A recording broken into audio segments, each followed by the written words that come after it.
Let me ask you something. How easy is it for you to choose for yourself? And what if choosing for yourself meant it would help supporting others along the way? Hey everyone, welcome back to another episode of Drop Your Noise. If you're new to the show, my name is Kirti, and the reason I'm asking you this question is because it has to do with this week's guest, Dominic Sauls. Now, I met Dominic when I had just moved into Canary Wharf at the right end tail of COVID. And during that period of time, Dominic had joined, and this co living space was undergoing a massive change. So it had to do with dealing with a community that was quite challenging, restructuring the team and the vision for this company, and having to stay calm during this entire process. Now, if many of you know, COVID was very challenging, even mentally, for many of us. Dominic stayed cool throughout the process. So we ended up getting to talk here and there. And I was fascinated at how much his life, his heritage, played such a big role in how he shows up in his career. And it had a lot to do with the self belief we have with ourselves. I'm not going to let any more out of the bag. I do hope you enjoyed this week's episode. And if you are new to the show and you haven't hit subscribe yet, please do so now. And look forward to catching up with you at the end of the episode. So, what do you want us to drop our noise about? I'd say, I think, just sort of scrolling through your book, I'd say that self-belief, I think, is the biggest one for me. Focusing on, just having that self-belief really is so vital, so important to actually being yourself, loving yourself, and making the world a better place. I know we say that a lot in this world, right? We hear that a lot. But then yet, looking at the world the way it is right now, why is that still the hardest thing? Why do you think it's the hardest thing still?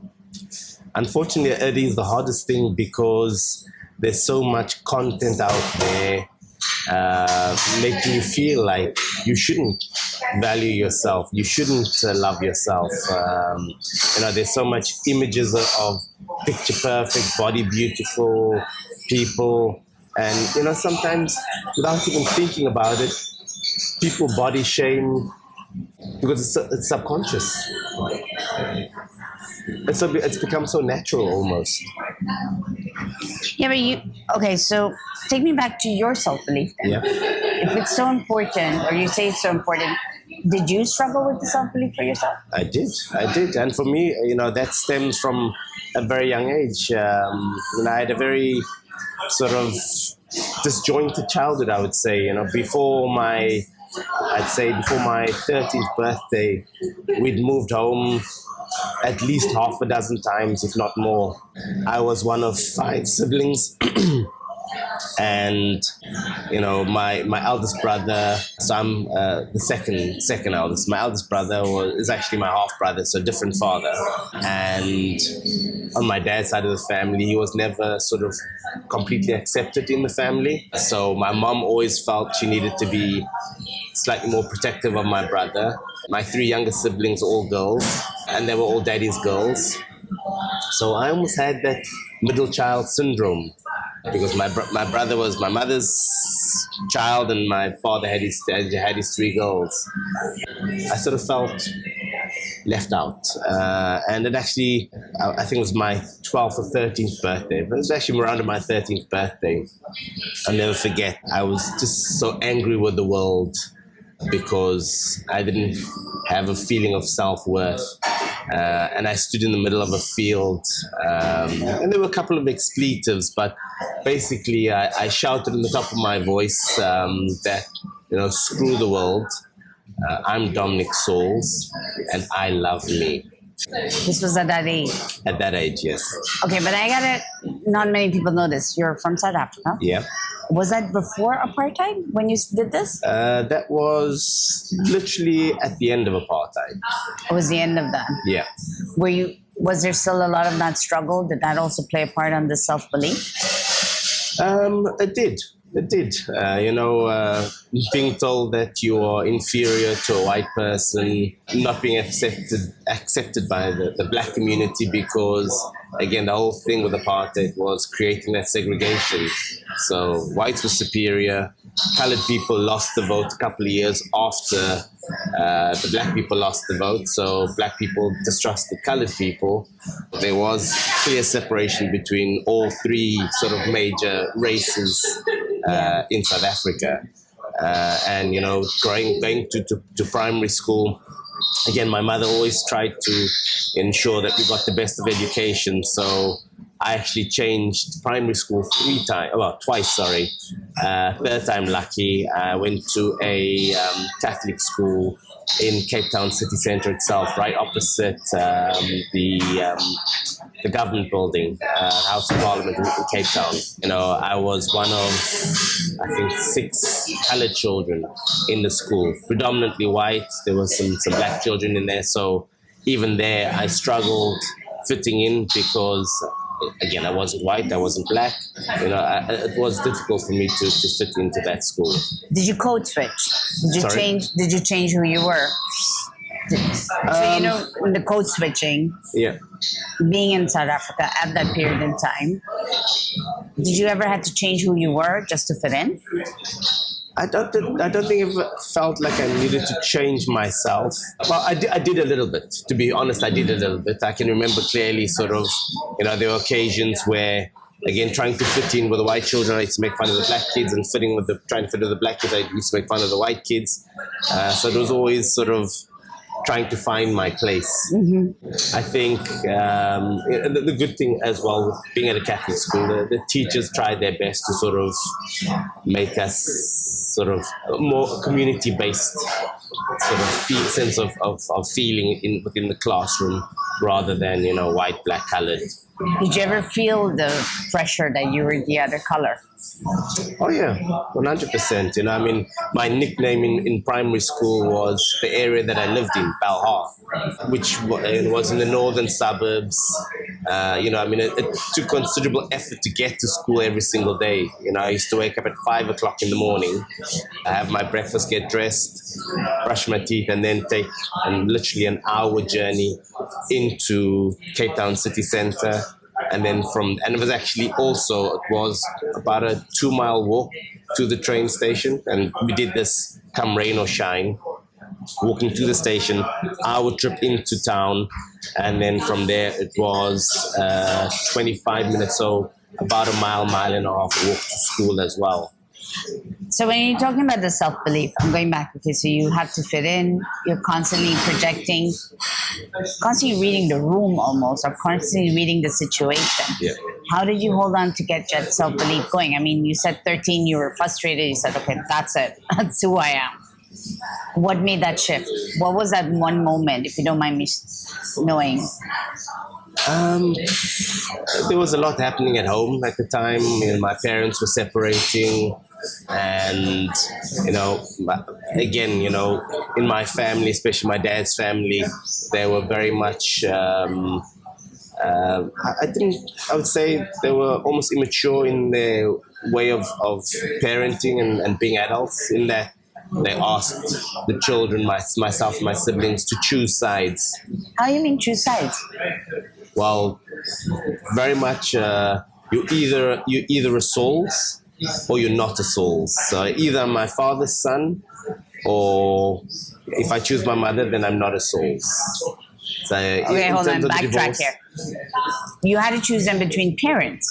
Yes, but not only choosing who I chose as my parent, who I wanted to identify as. Did I want to identify as being a Sauls, or identify as being my mother's son who was a Saunders? And why is that such a big thing? Because my father's family believed very much that their name carried a lot of weight within in the community, and I think that also stemmed from their interaction with the church because my dad's mother, my grandmother, was housekeeper to 6 priests over a period of 40 years. Oh, wow. My dad was a Eucharistic minister. My aunts were involved in the church. So that we had a very strong connection with the church. And so, they believed that the Sauls family name carried a lot of weight within the local community, and therefore, we needed to behave accordingly. And your mom? What is Saunders, right? Saunders, yes. My mom grew up in an orphanage. Father unfortunately died when she was about 4 or 5 years of age. He was unfortunately died in a hit-and-run accident. And my grandmother, from my mom's side, my mom's mother, was a very bitter woman. She hated everything and everybody. I think more importantly, she hated herself, and so she didn't feel like she was fit as a mother. Hence the reason why she put my mom and her siblings into care, because she couldn't deal with being a mother, a single mother. So they believe that they had a stronger stock in the Sauls name than there was in the Saunders name. So what did you choose for? How did you choose for it? Because to be honest, I hated the Sauls name because of the way they behaved towards my brother. My dad's family would not refer to him in the politest sense. So because he wasn't my father's son, they referred to him as a bastard. Openly. And I couldn't understand that, because my mother raised me that he was my brother, 100% my brother, and that's how I've always felt about him. There's nothing different about him. He was my big brother. And the mere fact that they could also tell me to choose between my mother and my father, whereas the way my mother taught me, especially throughout the divorce, was whichever parent you end up with, you always make sure that you make time and you love that other parent. She didn't say, you have to choose between me or your father. You need to love whoever as you love them before this whole mess. And, she also said, don't listen to the noise, listen to your heart. You know who you are, and stay true to yourself. Which at the time, I didn't comprehend, because I didn't know who I was. Yeah. But my mother always had this belief in me, and that's what sort of, even though I knew, I felt like, she favored my brother, and I understood that favoritism because of that protective nature. Yeah. I did understand that she knew and she understood me, but I still felt that alone. And I think that's where that hurt and that pain came from. And I just felt like I needed for myself to get rid of all of that pain, that noise, that disillusionment. And I needed to find a way to be true to myself. So that was at 12, 13? Yes. And then once you made that decision, what did you change into? Well, some people, considered it vanity and how can I say, narcissism. But the people that knew me understood that the message that I was trying to give to everybody around me was, I'm loving myself so that I can be the best version of myself, so that I can give back to the world. So did you have a lot of obstacles along the way? Not really. I think the obstacles came a little bit later in life, when sort of I started to apply for work. I'll never forget the very first job I applied for when I came to England. Went through the interview process, first with the HR manager, then with the front of house manager. And, they asked the standard questions, where do you see yourself, short term, long term, that sort of thing. And I mapped out my career for her over the next 5 years. And they said they'd come back to me. I got the job, and then first week on the job, the front office manager sat me down and she said to me, I just want you to know that I'm giving you this job because I see something in you that I like, but at the same time, I'm also a bit skeptical because I felt you were a bit arrogant and too self-confident in the interview. So now's your chance to prove me wrong. And I proved her wrong within 2 weeks because, again, in five-star luxury hotels, you have the opportunity for sort of, you have to shadow somebody for the first 2 weeks. You don't actually physically get involved with the operation. You have to stand behind, watch the people operate, and then after 2 weeks, you can get stuck in yourself. After day 3, I was on the desk doing everything that a receptionist was doing. And after 2 weeks, I was actually one of the best receptionists. And when I say the best, I never ever consider myself better than anybody else. For me, it's about, being the best version of me. So for me, if we have 200 checkouts and there's 4 people on the desk, if I'm doing 70, 75 checkouts, even 100 checkouts, doesn't make me better than my colleagues. It just makes their job easier, and I enjoy it because I enjoy the thrill of being able to achieve so much. I understand the mistaken confidence almost, especially with when we are from people from different ethnicity, right? There's always that, oh, now that person's too much. We've heard that. Yes. So what do you define as leadership for you? Knowing that you were raised in South Africa, you went through all that. You were on your journey to self-belief. You've done quite a bit in leadership. You do a lot of change management as well. You're heading into a new role. So what does that every step of the way? What do you say is your leadership or ethos? Again, I think you really hit the nail on the head there.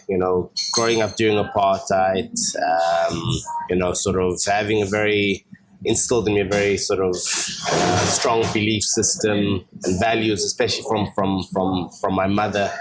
I would say it's being inclusive. That as a manager, as a general manager, it's about inclusivity. It's making sure that you have a very dynamic team from an array of backgrounds to bring color, to bring perspective to the operation. And it's most importantly, it's leading by example, showing passion, showing motivation, understanding your team, understanding what motivates them. Because if you don't understand them, then you can't motivate them. And if you don't take the time to invest in them, then you lose. First, you lose your own way, and you lose your team. I find it funny you're saying learn by example. So is that what you learned from your father? So from my father, I would say, and I said this to him because we had a very fractious relationship. There was a period, I'd say from about I was 16 to 24, where I absolutely hated my father. We never spoke to each other. And actually throughout his life, he was never ever able to tell me that he loved me. So I'd been in the UK about 4 years. I'd actually started going back to church because when I came to the UK, actually by the time I was 18, I'd stopped going to church because I felt that I'd been shoved so far down my throat that I didn't want anything to do with Catholicism or the church. And then I came to the UK. First 4 years or first 3 years, I hadn't gone to church. And then I walked into this church and there was an absolutely amazing priest who sort of, was charismatic, and he really spoke to me. And 4 years in, I'd gone back to South Africa on a vacation, and I thought this was the time now to really make amends with my father. And I said to him, one thing that has really struck me is that you've never ever been able to tell me you love me, and I just want you. And actually, at one point when my parents were getting divorced, when I was 13. My dad had said to me that I was no longer his son because I hadn't chosen him over my mother. And so that was sort of I'd say really the point where our relationship sort of ended. Yeah. And so I said to him, at the end of the day, I have your blood coursing through my veins. You are responsible for bringing me into this world. And for that, I love you. And for that, I can tell you I love you. And I will always love you for that. And even though I know you'll never tell me you love me, I will tell you I love you because I want you to know. And this is my way of beating you, of showing you that I'm the better man. And so you translated this into your leadership. And that's how, and actually, exactly, because, I took some of the good things that he taught me, I took as leading by example, but it was more the things that he didn't teach me that I took as life lessons. How not to be as a man, how not to be as a father. And so that's one. Is there another principle that you think is very high value that you're saying inclusive? And I always think, okay, I've heard this word a lot. Break one more down. If you had to do it into 3 steps, what does that mean? So one is leading by example, but then defining it on your own terms. Yeah. The last two, what would you say? Wow. Again, so I'll come back to the inclusivity aspect. I think, for me, again, coming from that background where I didn't feel included, I didn't feel like, we had that sense of community, even though, I didn't have that in terms of that racial aspect. I'd say, again, in my father's side of the family, it wasn't all doom and gloom. What they did give me was that sense of community and giving back to the community, being part of a church. I'll never forget, one of my first charitable projects was supporting a local home for disabled. So I used to go in at 15, 16 years of age, and I used to help with the bathing of some of the children there, and it was difficult to see children with deformities and that sort of thing, but it also helped me appreciate the gifts that had been bestowed upon me, my sight, my hearing, mobility, all these things. It made me grateful. It made me sort of, and again, that fractious relationship with the man upstairs, because even though it was shoved down my throat, I still had this deep down this belief that, somebody up there was looking down on me. And coming back to the inclusivity, I wanted to make sure that whatever project or whatever team that I was a part of, that nobody ever felt like they were not included. They were separate because of their sex, creed, race, and how I created that sense of community, even when I wasn't the manager, was always making time for people. Getting to understand their home life. And, again, my first senior role was at the Royal Garden Hotel in Kensington, where, the same hotel where the front office manager told me that I was arrogant and that, after 6 months of being there, I was promoted to a supervisor. And the first thing she said to me was, a supervisory role is the most difficult step that you'll take in your career, because now you're no longer a friend, you're now a leader, and you need to lead those people that you were on the same basis with yesterday. And more importantly, you have 50% of your colleagues that have been here 2 years. I mean, there'd been 2 colleagues that had been there 5 years, and I was promoted over and above them. Again, what really stood out for me was that everybody accepted my promotion, because again, they all understood that my whole perspective on life was bringing everybody up with me. So even though I was promoted, it was about elevating the entire team through my performance, through my leadership, and through how I say how I communicated with them. Even though I was a leader, didn't make me superior to them. It made me just a leader. And a leader can lead from the front and a leader can lead from behind. And sometimes, it's about taking that step back and leading from behind, giving other people the opportunity to to shine. Did you ever expect to be in the position you're in now? Yes. And it stems from, I'd say, back in South Africa, my first general manager, or my second. So the first hotel I worked at was the Mount Nelson. I was there for 3 months, and then I got the opportunity to be part of an opening team at the Table Bay in the waterfront. And the GM there at the time was a very charismatic gentleman by the name of Jan Mestriner. And the first thing he said to me, to the entire sort of opening team when he introduced his leadership team, was, "We are all ladies and gentlemen, serving ladies and gentlemen." And this was the first time in my life where I had a white person, a white European person, telling me that I'm no longer subservient to anybody. Even if somebody's paying the equivalent of my entire annual salary for one night in the master suite, he's not superior to me. He's a guest in the hotel, and I need to treat him with respect. But similarly, he needs to treat me with respect. That's huge. And that was massive for me. I mean, the minute he said that, I sat up straight, and I had this profound sense of pride in myself and in my uniform. And I said, I want to be like that man. I want to be able to instill that sense of pride in my team.